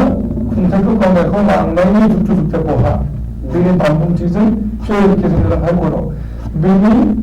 फाइनाल हियारिंआ गाबोन जानानै बाथ्रा दा गाबोन फाइनाल हियारिंआबो दिनलांनो थाबावनोसै सरकारा गभर्नरनि आखायाव थाबावनोसै दा बेबायदि बिथिङावहाय जोंनि रायजो राजाया मा खालामनांगोन नोंथाङा बुंबाय जे आन्दलन खालामनोबो दा जोंहा खाबु गैया आं बेराफारसे सारनि सोंनायखौ आं मिथिबाय हमनो हाबाय दा जोङो जिखिनि माबा आरोखि जोंनाव जा रिसोर्सेस दं जों बेखौ जेसे हागौ एसे ऑप्टिमम नांगौसिमखौल' जों बाहायो एक्सट्रा जों बाहायनो नाङा फर एग्जाम्पल बेबायदि क्राइसिस समाव जोंनाव फैसा जेसेबां दंमोन बेखौ जों मिसइउज खालामनो नाङा जों सेभिं खालाम जेसे हागौ ओमफ्राय नांगौ प्रयजनखौल' जों बाहायनांगौ आरो बेनो बे मेन थिउरि दा नैबे टाइमाव आरो जायफोरनाखि फैसा दङ दा जायफोरनाखि माने जोङो दा मा जोङो दा नांगौ इण्डियान मार्केटआ आफ्टार 6 month उनाव माने जोङो फिफ्थ लकडाउन जाबाय अब्ला जोंनि मार्केटआ गोजौआव फैगोन आरोखि अब्ला जोङो माने खायसेया फिसा फिसा मिउचुवेल इनभेस्टमेन्ट खालामो खायसेया माने डाइरेक्ट शेयार मार्केटआव इनभेस्ट खालामदों अब्ला बेबो बिराद मोनसे स्कप बे टाइमाव आरोखि जितु माने माबा टाइम आरोखि थारमाने नोंथां बुंनो नागिरदों जे जोङो जानो नांगौ जोङो आगोलाव माने 3 जौल' माइरं जायोमोनबा जों बेखौ 200 जानांसिगोन बेदर फिसा जाबाय थादोंमोनबा जों बेखौ निरामिस जानांसिगोन नोंथां बुंनो नागिरदों बेराफारसे जेसे हागौ एसे बेराफारसे माने जोंनि गोबांथार माने फालांगिरिफोरा दा आबादाव फैनो हाथारनाय गयफोर दङ फिथाइ सामथाइ दङ बेखौ बायथुमनानै ज' दोननांगौ आरो जेब्लानाखि लकडाउना जोबगोन बिजनेसा मोजां सोलिगोन बै समाव बेखौ दाम मोजां फानफिननायनि बेबस्था जागोन सुंथानायनिया मिउचुवेल होनो बेखौ कनभार्सना जागोन नोंथां बुंनो नागिरदों दा जोंनि मानसिफ्रा नुबाय थादों जे माने लकडाउन जादों माने खिन्थु जानाय बांसिन जादों दिनैनि समावहाय माने जानाय लोंनाय बन्द' खालामना हरनाय जादों नाथाय बेदर आंखा जानाया बांसिन जादों ना फाननायफोरखौहाय होबथानाय जादों नंगौ ना जानाय जायाखै बेदरखौ जानाय जादों जों दिनै हाथाय बाजाराव एबा गामियाव थांबाबो दाउखौनो बुंनो थांला आरो अमा बेदर नागिरनो दाउखोदों मोजां बुंनो नागिरदों रायजोबो खोनानो बयबो जे मानन्द दैमारि बिथाङा प्रतिष्ठित बेबसायी होनना बुंनांगोन बर'नि सासे माने जाफुंसार फालांगिरि बिथांनि आर्गुमेन्टआ बेनो जाहैदों जे जों बे समावहाय बे जायगा जाफुनाय बुब्लियाव जानाय लोंनायखौ जोङो बाङाय खालामनांगौ थांनानै थानो थाखाय मिनिमाम निड्स जिथु नांगौ बेखिनियाव जोङो लानानै जोङो आलाय आथायनि खालामनाङा आद्रि खालामनाङा बेखौ बुंनो नागिरदों आरो जायफ्रानोखि रां रुफा दङ बिथांमोना माने बेंकआव थाखा दोनालासिनो बिथांमोना बिजनेसाव लगायनांगौ जाय बिजनेसानोखि गोबाव दिनहालागै थायो जेनेबा गय फिथाइ बायनानै दोनथुमोब्ला गय फिथाइ बोसोरसेहालागै थायो बिदिनो गोबांथार बिजनेस खालामनो हायो दा बेफोरखौ खालामनायनि बिथाङा बांद्राय दिहुनदों बेजों लोगोसेनो माने शेयार मार्केटनि खोथा बुंदों बिथाङा शेयार मार्केटआव अपेन जानानै दङ अनलाइनजों बेयो बिजनेस थायो आरो बेनि थाखाय जगाजग खालामनो हायो सोरहाबा जुदि बुरजा रां दङबा शेयार मार्केटआव जुदि बाहागो लानो गोसो दङब्ला अलखद दैमारि बिथांजों जगाजग खालामनो हायो नोंथांनि जगाजग खालामदों बिथांमोनहा शेयार मार्केटआव गोबांनो माने इनभेस्टबो खालामनो मोननाय जादों बे हिसाबैहाय माने थाखा गोनांफोरा शेयार मार्केटआव बाहागो लाफानो हायो आरो बिदिनो गोबांथार मुलाम्फा मोननो हायो बेंकआव दोननाय लोननिख्रुइ इन्टारेस्टनिख्रुइ शेयार मार्केटआव बांसिन मोनो दा जों बुंनानै आरो बर' थुनलाइफोरनि आफादगिरिनि फारसे थरंग जों नोंथांनि सेरावबो बुंदोङो थरंग नोंथांनि सेरावबो बुंदोङो जे दा समाव फरायसालिफोरा बन्द लकडाउननि जुनै लकडाउन होनानै आगु समनिफ्रायनो फरायसालिफोरखौ बन्द खालामनाय जादों गासै भारतआवनो दा बे बेलायाव जोंनि बर' फरायसाफोरा एबा बर' हारिनि सोलोंथाइ बिथिङा मा जानो हाथावो बेनि सायाव बर' थुनलाइ आफादनि प्रिप्लेन एबा साननाय हनाय बेथ' बेयो बिराद माने साननो गोनां बाथ्रा जे लकडाउना बेसे दिन थागोन माला थागोन दाथ' मेट्रिक आनजादनि रिजाल्टखौ एखेबारे जुननि लास्टआवसो लांनो होनबाय सेबाया आरो बिनि बादैबो हायार सेकेन्डारिनि फार्स्ट इयारखौ माने बिथांमोना अल पास डिक्लारेसन होबाय आरो हायार सेकेन्डारि फाइनाल इयारनि रिजाल्टखौबो होनो हायाखै दा डिउरिं देट पेरियड बिथांमोनहा 31 मेसिम बोहैथि दाननि 31 अक्ट'सिम गरम बन्दखौनो एडभान्स होबाय जेनेरेलि जुन जुलाइआवसो जायोमोन दाथ' मेयावनो होबाय आरो मेयावनो होदोंब्लाबो जों दा सेबानि चेयारमेनजों आं दाख्लै फनाव रायज्लायहरदोंमोन जे आथिखालाव असमिया माध्यम बा इंलिश माध्यम जे बिजों दङ बिथांमोना थ्रु रेडिअ आरो दूरदर्शननि गेजेरजों बिथांमोनहा फोरोंनायनि राहाखौ टिचार्सफोरखौ माने बिथोन होदों आरो बे एजुकेसन इन्स्टिटिउसननि हेड अफ द डिपार्टमेन्ट मास्टार प्रिन्सिपालफोरखौ बिथोन होदों बे बेलायाव जोंनि बेलायाव जों नुनो मोनदों जे बर' बिजोंनि जायफोर फरायसा दङ बिसोरो बांसिन गथ'फ्रानो गामियाव थायो दा नुनो मोनदों बिथांमोना इलेक्ट्रनिक मिडियानि गेजेरजों होनदों रेडिअनि गेजेरजों होनदों जों नुनो मोनदों जे इलेक्ट्रनिक मिडियाबाथ' बेयो मबाइलाव माने एप थानाय नांगोन आरो बियो मोनसे माने हाई स्टेन्डार्डनि मबाइल नङाबाथ' बियो हानाय नङा दा बे मोनसे माने जों टेकनिकेल उसुबिदाखौ बुंदों आं सारखौ बुंदोंमोन बेनिफ्राय जोङो दाख्लै जोंहा गाहाय नेहाथारिया जोंहा माने बे बिटिसिनि गोदान डाइरेक्टर इडुकेसन डाइरेक्टर देवुलिस ब्रह्मजों बिथाङा ओरैनो प्रिलिमिनारि स्ट्रेटेजिखौ रायज्लायहैदोंमोन जों होनदों जे माने अन्तत 9-10 खौ मेट्रिकसिम बे मोननै क्लासखौ जोङो बोरैबा होनो हायो नामा माने फोरोंनो हायो नामा आरो दाब दाब जायगायाव आं नुनो मोनदों जे दाख्लै एसिआरटि एनसिआरटिनि गेजेरजों आरो टंलायावबो आं नुनो मोनदों जोंनि सानैसो मास्टारफ्रा उदालगुरियावबो बिथांमोना अनलाइन फोरोंगासिनो दङ बेथ' मोजां बाथ्रा खिन्थु जोङो सानदों मा बबेबा इलेक्ट्रनिक मिडियाजों एसे टाइप खालामनानै जोङो बिटिसि सरकारखौ बिटिसि इडुकेसन डाइरेक्टरखौ बुंनानै माबा मोनसे खालामनो हायो नामा बेखौ जोङो सावरायगासिनो दङ आरो जोङो दा मोनसे सानदों जे जोंहा बे दाननि 18 अक्ट'खालि जोंहा बर' बिजों सान आरो जोंहा बर' बिजोंनि फाइथि कुमार बसुमतारीनिबो मोनसे बासुगाव बोसोरारि फांसन जायो बेखौ जोङो अनलाइननि गेजेरजों बुंहरदों जे जोङो फोसावनायनि गेजेरजों बुंहरदों जे जाय जेरै हागौ फिरफिलाखौ दैखांनांगौ आरो दाथ' फरायसाफ्रा ड्रेस गाननायनि खुनु माबा गैला परिबेस गैया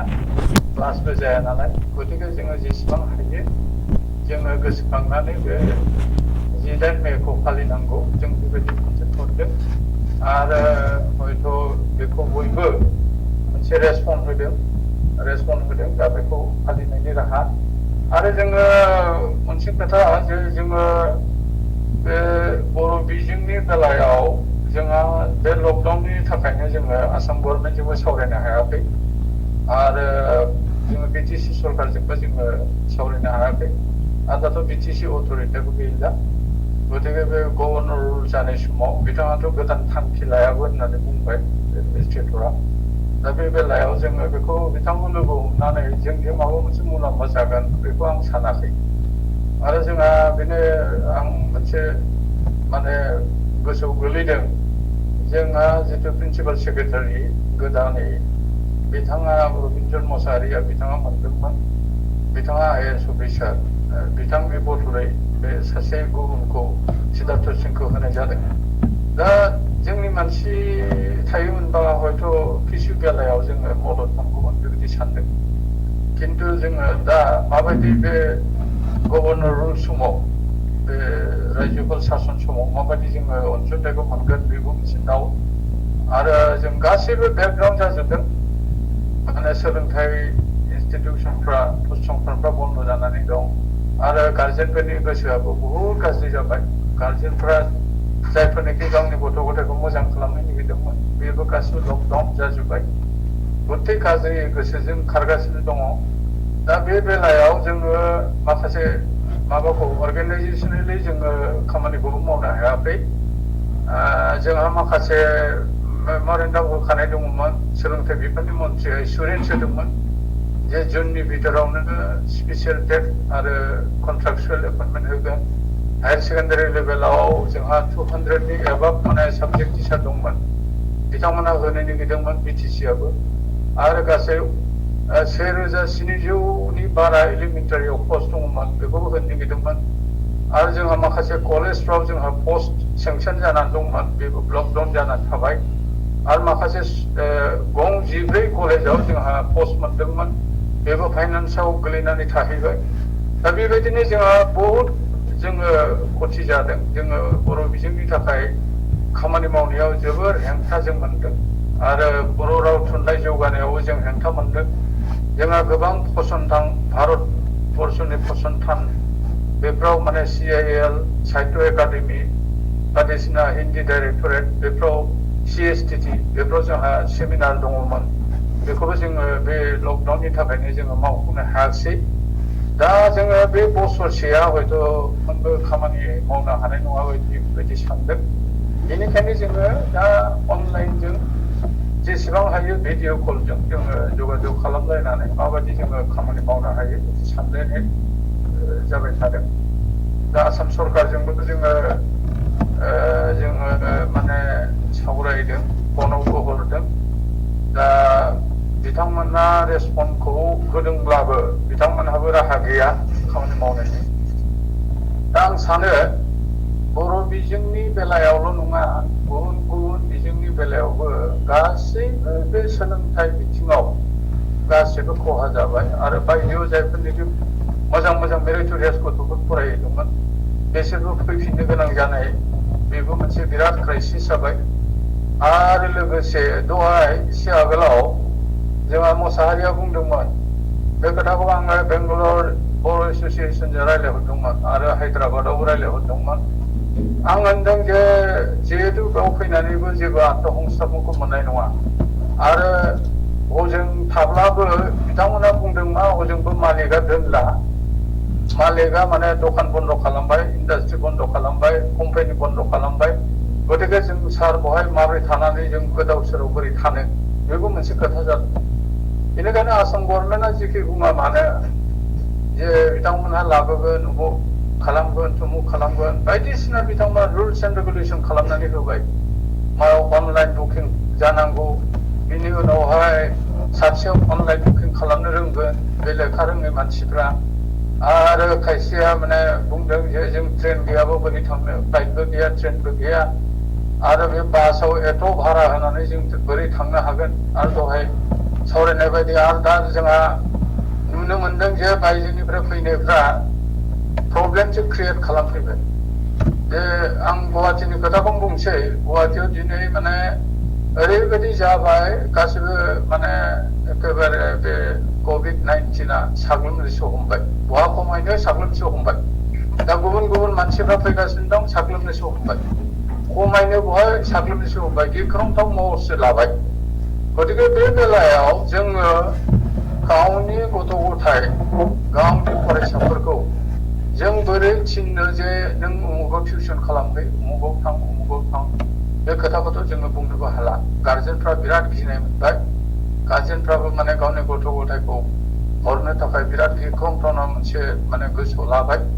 बेबायदिबो जोङो अनेक गार्जेननिफ्राय जोङो मोनदों जे जोङो मा खालामगोन मा मागोन जागासिनो दङ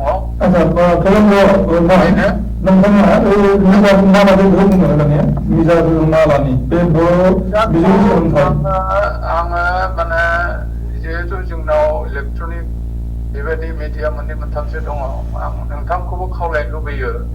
जिहेतु नोंथांनि बड'लेण्ड इंखंआ मोनसे पपुलार माबायाव थांगासिनो दं नोंथाङा अनेक माने निउसबो नोंथाङा प्रेजेन्टेसन खालामो आरो बायदिसिनाबो टक श' खालामो बायदिसिना दा नोंथांनि गेजेरजोंबो जोङो अन्तत 9-10नि जिथुनिखि फोरोंनाय अन्तत आन्डार लिमिटेसन नोंथांनिफ्रायबो जोङो मोनसे खाबु लानो लुबैदों नोंथांखौ जों खावलायगोन जों लाइजाम होनो सानदों नोंथांनो आरो जोङो बे बेलायाव जोङो BTCनि डाइरेक्टरेट इडुकेसननि बेजोंबो सावरायदों दा गतिके मिजारा बेनो जे जोङो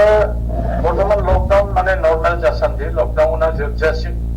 जों बे राहाखौ एसे लानो सानदों आरो गुबुन इलेक्ट्रनिक मिडियाखौबो जों रिकुवेस्ट खालामनो सानदों ओमफ्राय अल इन्डिया रेडिअ क'क्राझारजोंबो आङो रायज्लायहरदोंमोन क'क्राझारनिया बिसोरो मिडियामाव सर्ट वेभनि प्रब्लेम दङ हाया दा अल इन्डिया रेडिअ गुवाहाटीयाथ' माने 45 मिनिट्सल' बेयावबो माने बिथांमोना निउसखौनो होनो हायाखै केजुवेलजों सलायदों दा बे केजुवेल मानसिफ्रा थाङाखै जेबो खामानि मावनो हायाखै गतिके जों जुदि बे बिथांमोननि बे फोरोंनायखौ जुदि बहाय रिकुवेस्ट खालामनानै मोनब्लाबो हयथ' बिथांमोनहा बेखौ माने माबा खालामनो हानाय नङा दा बेबायदि सोलिनानै दङ गतिके जोङो नाजागासिनो दङ जोङो उननि हाबाफारिखौ जोङो फोसावगोन बे बेलायाव आं बर' थुनलाइ आफादनिफ्राय बे खोथाखौनो नोंथांनो बुंबाय फोरमायबाय नोंथांनो गोजोननाय होदोङो जोङो नोंथांनो सावरायनो नाजाबावनि फोसावबाय नोंथाङा थाबाय ना दा जोंनि मदद आरो हेफाजाबथिखौ नांगोन आरो सिभिल ससाइटि आरो जोंनि एलाइड अर्गानाइजेसन आरो जेब्लानाखि माने वेल विजार्सफोर दं बर' राव थुनलाइ हारिमुनि सायाव बिथांमोनखौ जों खावलायगोन जों मारै बे क्राइसिस समाव जों मा राहा लानाया मोजां नोंथांनो जों खाबु होबावनो नाजानि नोंथाङा रायज्लायना थाबाय दा जों फैनि बारबोनाय मौसम बसुमतारी खाथियाव जे नोंथाङा दहायनो बुंखादों जे मोनसे क्राइसिस समाव दा फैनो लागै हमदों बे जाहैबाय जोंनि फुड क्राइसिस आरो बे फुड क्राइसिसनि थाखाय जोंनि गेजेराव गोबां सिखाव दाखाद लुथिनायबो जानो हागौ गावजों गाव गेजेर दावहा होलायनायबो जानो हागौ बिदि परिबेस फैनो हागौ होननानै जादों दा बेफोरनि गेजेराव होनना बुंनो थाङोब्ला जा बुंदों फालांगियाव जाफुंसारनाय महामजो दैमारिया जे जोङो जादों बेखौ खमायनांगौ आरो सरकारा स्पेसियेलि बिनि नोजोराव नाथाय जोंहा दा सरकार गैया बिटिसि गैया दा बे हिसाबैहाय जोंहा जोबोद आखायावनो दङ गाबोननि दिनाव फाइनाल पार्टि दङ जे हाग्रामानि दैदेननाय बिटिसि सरकारखौ आरोबाव गोदान फोलावनायनि खाबु फैगोन फैयोब्ला उनाव गैया फैयोब्लाबो आरो खिन्थु उसुबिदायाबो दङ MCC model code of conduct दा बिदि मोनसे जायगायाव दङ दा बिसायख'थिबो जायाखै बिसायख'थिबो जेबो गैया मा होनना बुङोब्ला कभिड-19नि थाखाय लकडाउन एसेनोसै दा बेफोरनि थाखाय जोङो माने बयबो आख' फाख'नो गोलैनानै दङ बे बेलायावहाय नोंथांनि नोजोराव नङा दा जुदि गभर्नमेन्ट एक्सटेनसननि बार्डिक फैयोबा इलेक्सन जितु माबा अर्डिनेन्स कड अफ कन्डाक्ट उठायगोन जों खामानिखौ मावनो मोनगोन बेयाव आरो थाला गोदान नमिनेसन जाफिनगोन जुदि एक्सटेनसन होयोबा 6 मासनि थाखाय टटेलि बे इलेक्सन जितु अर्डिनेन्स अधिवेशना बे अधिवेशनाया उठायगोन आरो गभर्नमेन्ट इनस्टल जागोन जों मिथिनायाव बिदि जागोन होननानै जों साननाय जादों बा सानो बिदि इनफरमेसन दा राज्यपालनि शासन जोङो केस होनाय गाबोन फैनोबो हागौ फैयाबो जानो हागौ बे बाथ्राफ्रानो बिराद दुखु गोनां आङो बे दिनैनि जितु बर' हारिनि अलखद बे सावरायनाय जितु जोंनि बे सावरायनायाव मोनसे खोथाखौ ओरैनो इन फिउचारनि मोनसे खोथाखौ आङो खावलायनो लुबैदों गासिबो बर'नि अर्गेनाइजेसन बर' थुनलाइ आफाद दुलाराय बर' फरायसा खौसे आफाद आरो दस्रा जे बर'नि सामाजिक अर्गेनाइजेसन बर' समाजानो जा दस्रा गौथुमफोरानो जा जों बिराद गोलाव संग्रामनि गेजेरजों फैबाय बिएनटि एनडिएफडि बिनि सिगां बेसरनि बेनिफ्राय फैगासिनो सिरिं माने आन्दलन खिन्थु दिनैहालागै माने बर'नि हारियारि जितु रांखान्थिनि बाथ्रा जातीय अर्थनीति होनना बुंगोन जों असमियाजों बुङोबा बेनि सायाव दिनैसिम ना दुलाराय बर' फरायसा खौसे आफादाव जोंबो गोलाव थानो मोनदों दाबो रायज्लायाखै थुनलाइ आफादफ्राबो आङो माने बेंगल साहित्य महासभा होननाय बिदि माबायाव गुवाहाटियाव खेबसे थांनो मोनदोंमोन खिन्थु बाव बिराद थरलि रायलायो बाङालिफ्रा बोरै बेफार फालांगियाव थांगोन बोरै रांखान्थि बिथिंखौ दावगाहोगोन बे बाथ्राफोरखौ रायलायो दा बर'नि रांखान्थिया मा जागोन बर' हारिनि जोङो मालायनि सायाव सोनारनानै जाथि मोनसेया आरो जाथि मोनसेनि डेभेलपमेन्ट होनबाथ' मेनलि इक'नमि रांखान्थि जाय जाथिया रांखान्थि दिगाव दावगानाय नङा बे आरो मा पलिटिकेल ओरैबायदि मोनसे दं माने पलिटिकेल फ्रिडम इज मिनिंलेस उइदाउट इक'नमिक फ्रिडम रांखान्थियारि अर्थनैतिक स्वाधीनता नङाबा राजनैतिक स्वाधीनता होननाय जेबो बुस्थु गैया जेबो जिनिस गैया बर'फ्रा गोनां जानो हानांगोन धोनि जानो हानांगोन रांखान्थि बिथिङाव शक्तिशाली जायोबा दस्रा जाथिनि मानसिफ्राबो बर' माहाजोननि खाथियाव थांगोन खर' गंग्लायगोन गादबनो हागोन हाथायखौ दखल खालामनो हागोन माबानो हागोन दिनैनि सारा पृथिबी हाथाय दखलनिसो दावहा आगोलनि ओरै मानसि गावथारनानै अबा जायगा मोनसे सेना लानायनि दावहा जानाय नंला हाथाय दखलनिसो जागोन मानो होनबा इक'नमियानो मेइन जिनिस दा जोंना बिराद दुखु गोनां जादों जोङो दायो बिनि सायाव जोंनि राइटार एकाडेमियानो ला हारिमु आफादानो ला थुनलाइ आफादानो ला दुलाराय बर' फरायसाफोराथ' दानि लिडारफ्रा राजनिथि इउपिपिएलनि माबा युथ विंसो जाबाय एबसुआ दाथ' खिन्थु हारि फोथांनायनि बे रांखान्थि बिथिंखौ बोरै दावगानो ना ट्रेडिसनेल फुडखौ एकदम नेशनेल हाइवेआव हिमालय बाजै हटेल लागायजोबनो ट्रेडिसनेल जोंनि ड्रेसाथ' बेंगलाव 12 डिसेम्बर कचबिहारावसो दायो दा दखनाया आर'नाइया बे बिदिबो थांबाय बे हाथायाबो जोंनि आखायाव गैला ट्रेडिसनेल फुडखौबो दाथ' ओरै चाइनानि dish Manipuri dish Mizoram dish होनसै बर'नि जोंहा समा जोबोद खम नालाय आङो सापर्ट खालामनांगोन दा आङो बिदि सानदों आरोखि जे आंखाला फैबाय थागोन दा कभिड-19नि आंखाल जादों सबसे दुखु गोनाङा मा जे बर'नि जातीय सेन्टिमेन्ट गोनां साफ्रोमबो फिसा आं खावलायनो लुबैदों बे स्टुडिअनि गेजेरजों दिनैनि अलखदनि समाव बयबो खौसेयै जोंनि सिङाव बर'नि सोमावसारारि दैदेनगिरि हारि मोजां मोनग्रा दैदेनगिरि ओंखारबोनानै आरो दानि गोदान जि एबसुनि दैदेनगिरि बिथांमोनखौ नुनानै आङो बिखा खालुनाय मोनदों बिराद दुखु मोनदों हारिनि सेन्टिमेन्ट दंना गैया बिराद कुइसन जाफैदों गभर्नर सासन बिलाबायनाय माने इमिसिएट माने डिसिसन लानाय दाखालि माने बिटिसिनि प्रिन्सिपाल सेक्रेटारिखौ एबसुनि डेलिगेसना लोगो हमफैदों होनना जितु फोसावनाय जादों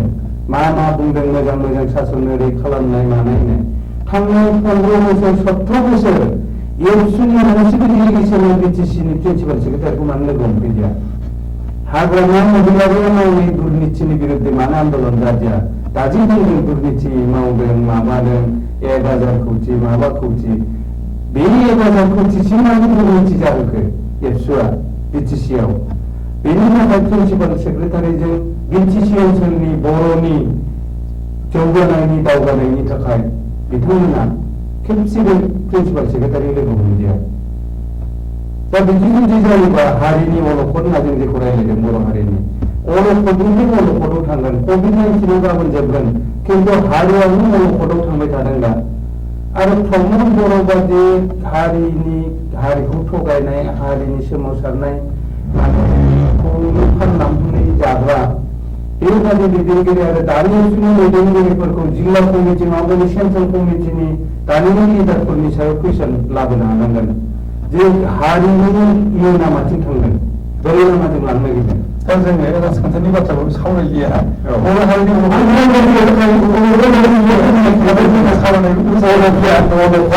गाबोननि दिनाव जुदि माने गभर्नर सासना बायनानै माने हाइकर्टआ अनारेबल हाइकर्टआ जुदि गाबोनो हाग्रामानि दैदेननाय सरकारखौ जुदि गदानो फोलावोब्ला माने इलेक्सना जानाय नङा एबा मदद खदफोरना फसंनाय जासिगोन आरो इलेक्सन प्रसेसखौ होनानै उनाव खालामफिननाय जासिगोन बेनो जों बांबुंथि लाबोदों बे जायगायाव रायजो राजाया जोबोद हामजानाय जादों बेखौ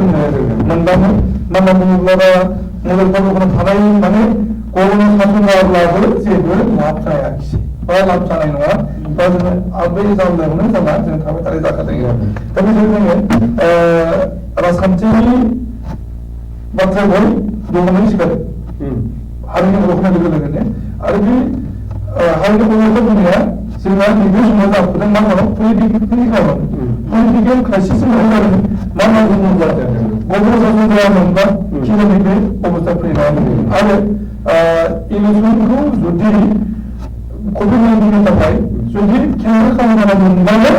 गाहाम जागोन बे बेनिफ्राय थानाय जोंनि थाखाय जोबोद दुखुनि बाथ्रा बे जादों दा इलेक्सनखौबो केन्सेल खालामाखिसै आरो बेराफाराबो जाबाय आरो गभर्नर सासन खालामनानै होबाय बे मोनसे बिराद पलिटिकेल जायखिया नोंथाङा जेनाखि बांबुंथि होदों जे बे मथ' जोंहा माबोरै जालांगोन जों बेखौ खालामबाय जे गाबोननि दिनाव जेनाखि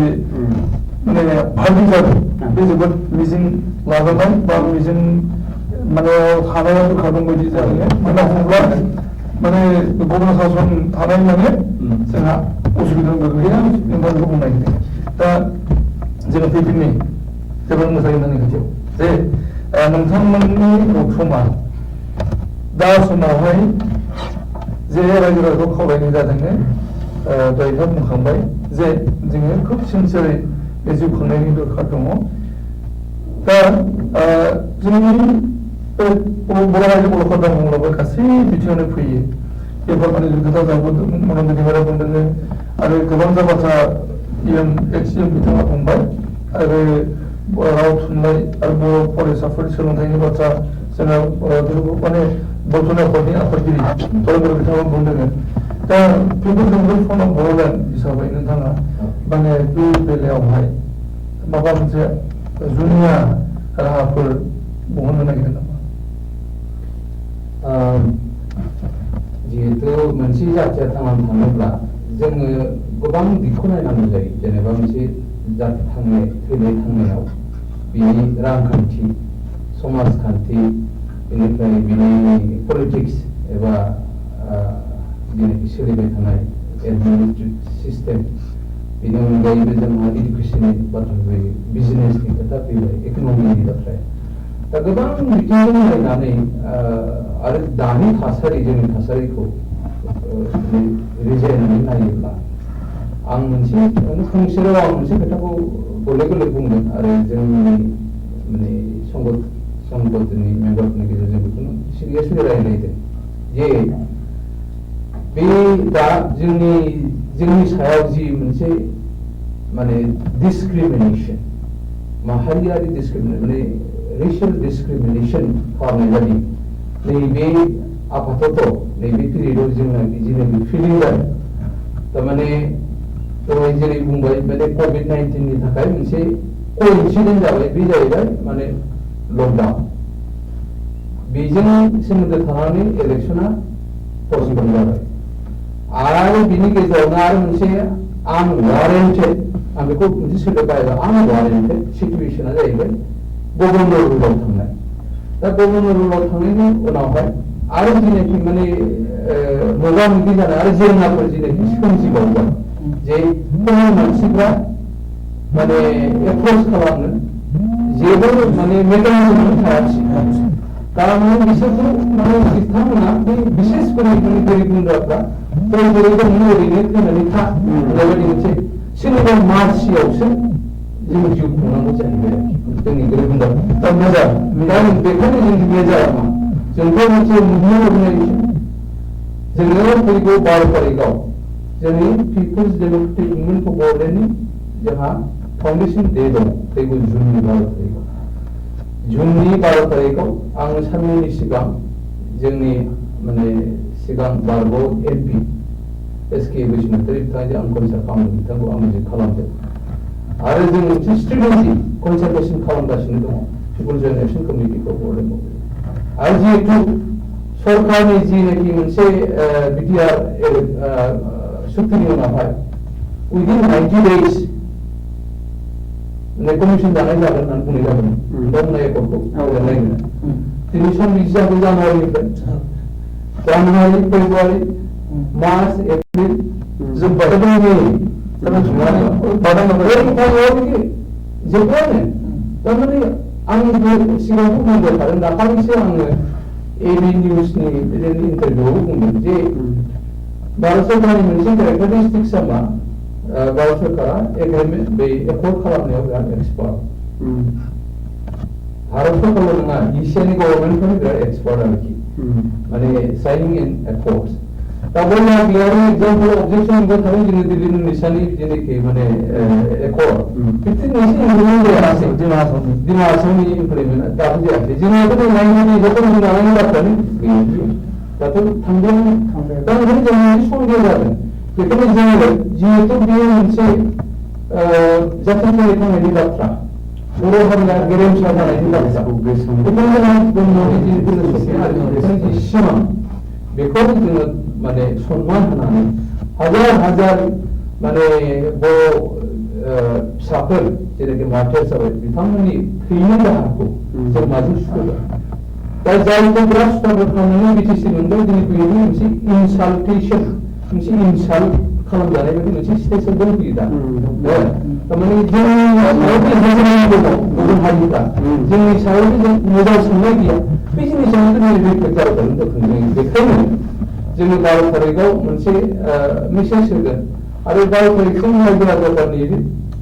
जोंथ' आन्दलननि घोषणा 12 तारिख जुनाव माने जों डिक्लार होगोन दा बे जों पस्ट मेसेज माने बे जाहैबाय जोंनि माने फुल प्रेजेन्ट बड'लेण्ड स्टेटनि आन्दलननि डिक्लारेसना 12 तारिखआव जागोन स्पष्ट खोथा बे जाहैबाय पिपुल्स डेम'क्रेटिक मुभमेन्ट फर बड'लेण्डनि जोंनि माने स्टेन्डिं रेजोलिउसन नोंथांमोना पिडिएमआ फैगौ 12 जुन खालि माने जागायजेननो थाखाय गोदानै सोमावसारफैनायनि घोषणाखौ खालामो दा बे पुलिस गोदानै फैनायखाय आं बुंदों जों दिनै राजखान्थियाव रायथ'वा जाय जायगा नोंथांनि जोङो उफाय गैया जों बिदि पलिटिक्स आচ্ছা हामबायबाय नोंथांनो बर'फोरनि आफादगिरि बुंदों दा बे समाव जोंनि बर' फिसाफोरा जोबोद उसुखुथुआव दङ जे आरो गोबांसिया बुंदों कर'ना भाइरासआ जोंनि आसामाव जाया बा जानाय नङा बड'लेण्डआ जानाय नङा बड'लेण्डआ जिहेतु मोनसे एरिया बेखौ आगु समाव इंराजफोर फैनायनि आगुआव भुटान बर्ड होननानै बुंनाय जादोंमोन भुटान बर्ड एलेखाया माबानिफ्राय तेजपुरनिफ्राय जागायजेननानै नक्सालबारि नेपाल साखाथिसिम सहैनायमोन बे लामा बेंगलाव माने बांसिन एलेखाया गोलैदों आरो ओरै आसामाव माखासे एलेखा बे लामा भुटान बर्ड बे हालामा मेलेरिया जामोन हिसाबैहाय बे जायगानि मानसिफ्रा माने ओरैबायदि माने रेसिस्टेन्स पावारजों फैबाय थानाय जे मेलेरियाजों बर'फ्रा थैखानाय आरो जेब्लानाखि 1754आव इंराजफोरा भुटानाव हाबनो थाखाय नाजाफैदोंमोन बे बसजों हाबनो नागिरदोंमोन भुटानाव भुटाननिफ्राय चाइनायाव थांनो नागिरदोंमोन बै समावहाय बे हालामनि मानसिफोरजों थारमाने बर'फोरजों मोगा मोगि जानांदोंमोन इंराजफोरा मोगा मोगि जानायनि थाखाय बिथांमोना इंलेन्डनिफ्राय एबा ब्रिटेननिफ्राय रौनियाखौ लाबोआखै भारताव थानाय माराठी आरो कलकाताखौ लानानै फैदोंमोन रौनिया हिसाबै 1300 रौनियाफोर लाबोदोंमोन भुटानाव हाबनो थाखाय भुटाननिफ्राय चाइना हाबहैनो नाथाय बे हालामनि बर'फ्रा बे भुटान बर्ड गामि प्रप'ज बड'लेण्डनि मोनसे अनगायैबो गुवार हालाम बे भुटान बर्ड माने भुटान फुट हिल्स बेयो दा बेयाव थानाय बर'फ्रा माने जुजिदोंमोन आरो बिसोर जुजिनो थाखाय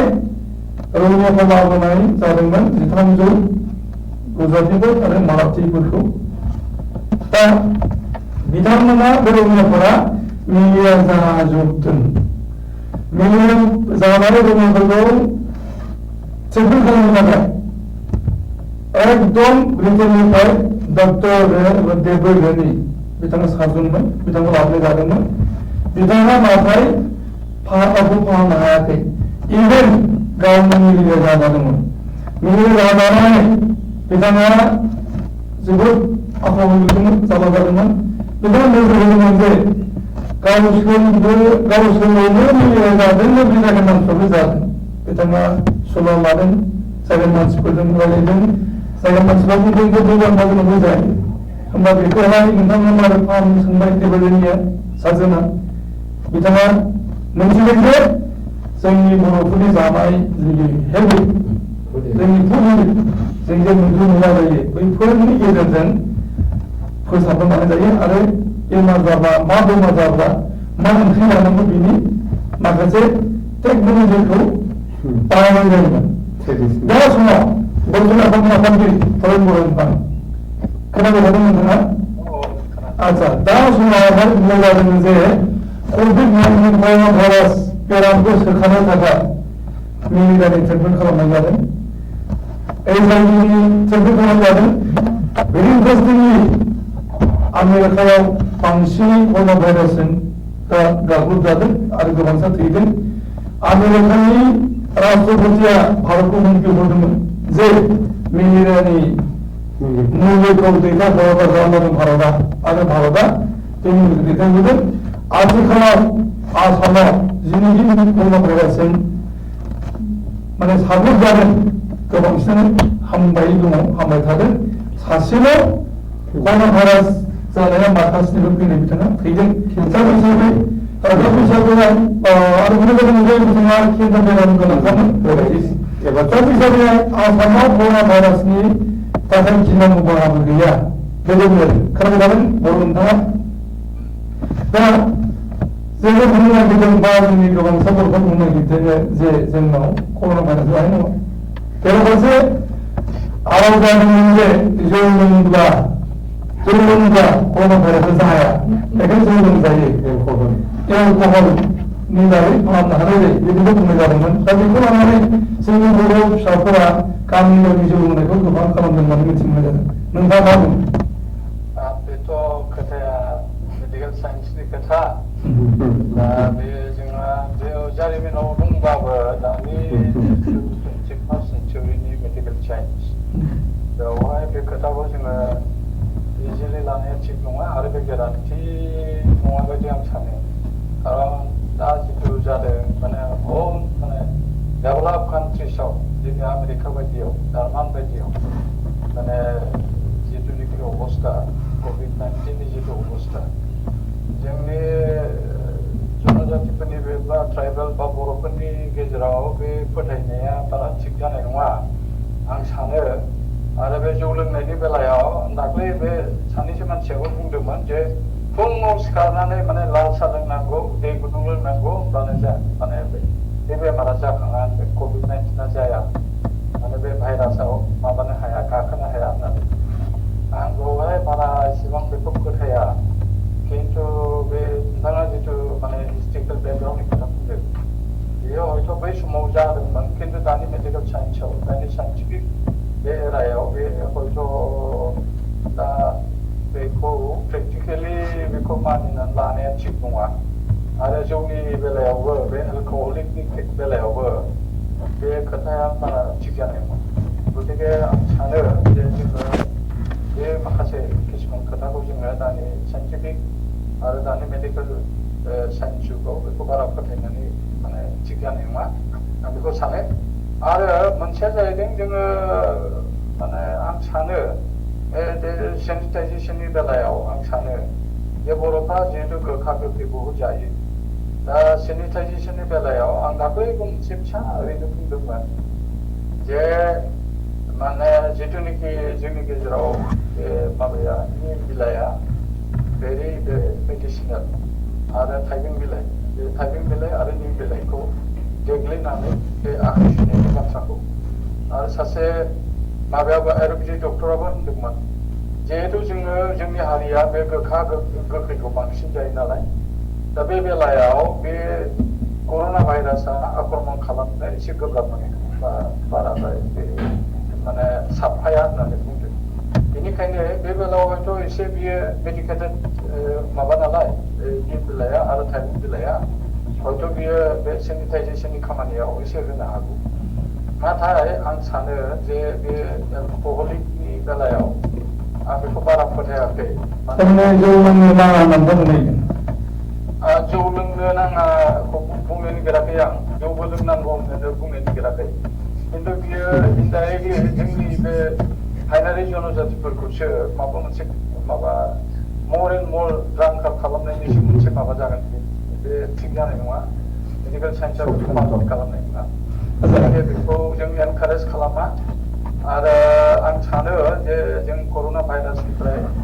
गोजानाव थानाया बे ससियेल डिस्टेन्सिंआनो बे साफिसियेन्ट आरो दा गभर्नमेन्टआ होनदों जे 10 इयार्सनि गाहायाव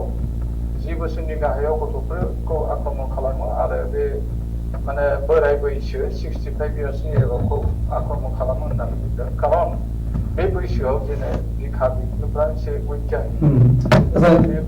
बे मेडिकेल साइन्सनि खोथा बे आच्छा जों गोबांथार सावरायबाय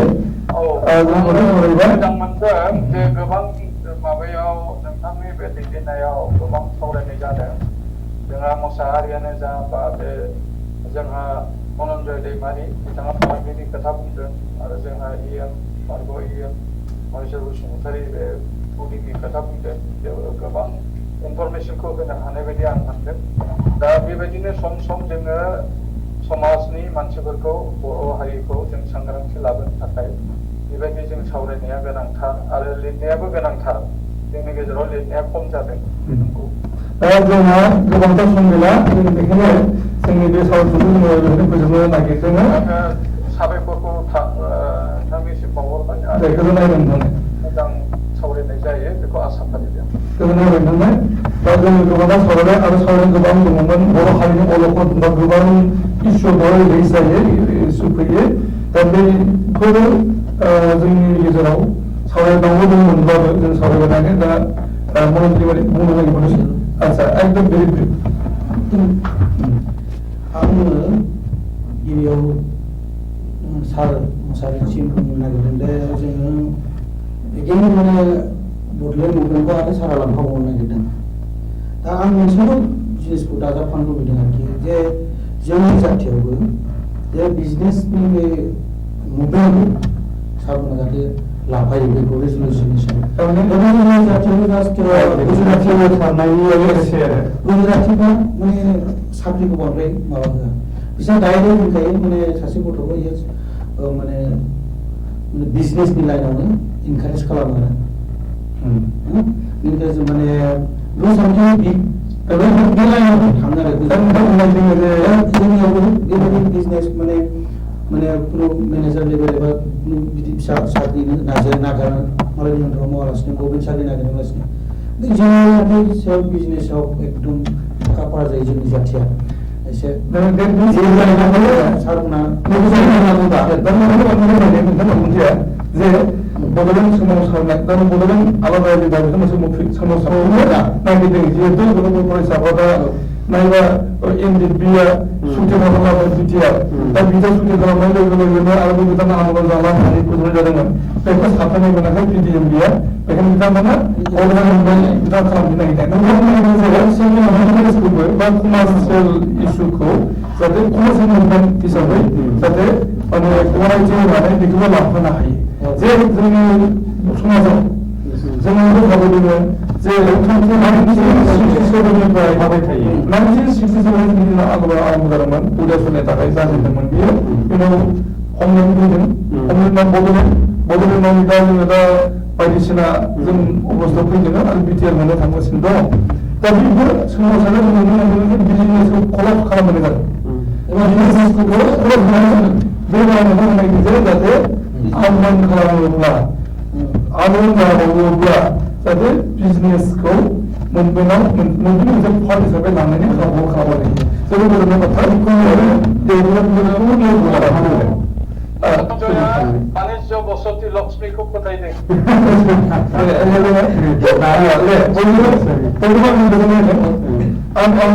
आं बयनोबो गोजोननाय होदों बयनोबो गोजोनबाय आङो आरो बयनोबो गोजोननाय होनानै उन समाव साबसिन सावरायनो मोनबावनायनि खाबुखौ खालामनो मिजिं लानानै आं बेखिनियावनो दिनै बे सावरायनायखौ फोजोबनाय गोजोननाय